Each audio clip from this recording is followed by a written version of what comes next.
તો અમદાવાદમાં દારૂની પાર્ટી પર પોલીસે દરોડા પાડ્યા અને દારૂની બોટલ છે, બાઇટિંગ છે અને વિવિધ ફ્લેવર્સના જે હુક્કા છે ત્યાંથી મળી આવ્યા છે। યુનિવર્સિટી વિસ્તારમાં દારૂ પાર્ટી પર પોલીસે દરોડા પાડ્યા હતા।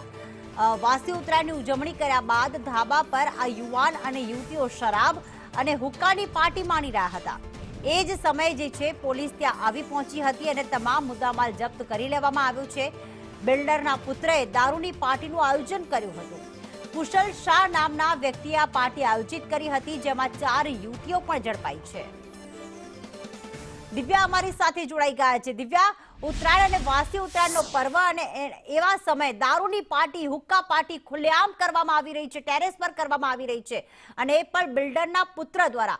કેટલા લોકોની ધરપકડ કરવામાં આવી છે અને તેમાં કોણ કોણ સામેલ હતા?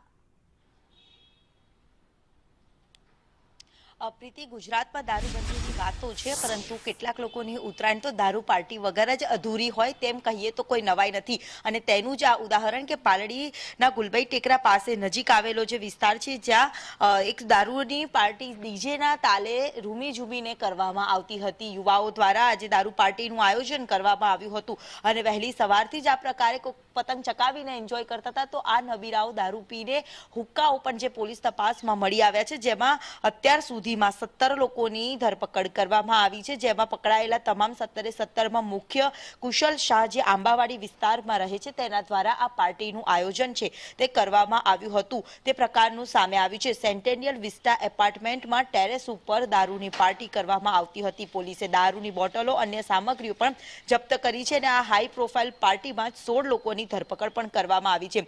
રાજ્યોમાં ફરવા ગયા ત્યારથી દારૂ લાવ્યા હતા તેવું એક બાબત જે નિવેદન છે તે આરોપીઓનું સામે આવ્યું છે। સાથે જ બિયર મિત્ર નંદક ત્રિવેદી પાસેથી બિયર લાવ્યો હોવાનું સામે આવ્યું છે। સેટેલાઇટનો નંદિક ત્રિવેદી હાલ જે ભાગી ગયો છે, જેને વોન્ટેડ જાહેર કરવામાં આવ્યો છે। આ સમગ્ર મામલે પોલીસને બાતમી મળી, જેને લઈને પોલીસે સ્થળ પર પહોંચીને તમામ લોકોની તપાસ અને જે દારૂની બોટલોથી લઈને અન્ય મુદ્દામાલ છે તે જપ્ત કર્યો હતો। મહત્વનું છે કે આવા લક્ઝુરિયસ એપાર્ટમેન્ટમાં તહેવારો તો ઉજવાતા હોય છે, તહેવારોની સાથે સાથે આ દારૂ પાર્ટી અને જે હુક્કા પાર્ટી થતી હોવાનું સામે આવ્યું હતું। પોલીસે આ બાબતને લઈને તપાસ છે જે હાથ ધરી છે।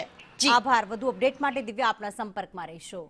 તો અનેક સવાલો ઉઠી રહ્યા છે। એક તો ગુજરાતમાં દારૂ બંધી અને એવા સમયે ધાબા ઉપર ખુલ્લેઆમ આ રીતે દારૂની પાર્ટી, હુક્કાની પાર્ટી કરવામાં આવી રહી છે। લાગે છે કે આ નબીરાઓને પોલીસનો, કાયદાનો કોઈ ડર નહીં। કોઈ પણ તહેવાર હોય, દારૂની રેલમછેલ તો હવે ખૂબ જ સામાન્ય બાબત થઈ ગઈ છે ગુજરાતમાં।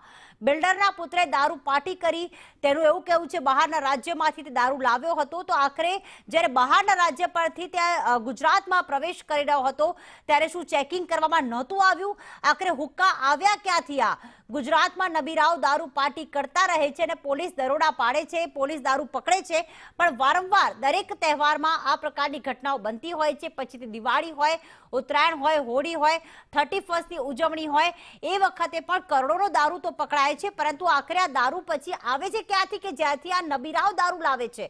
અને એ વખતે શા માટે ચેકિંગ કરવામાં આવ્યું?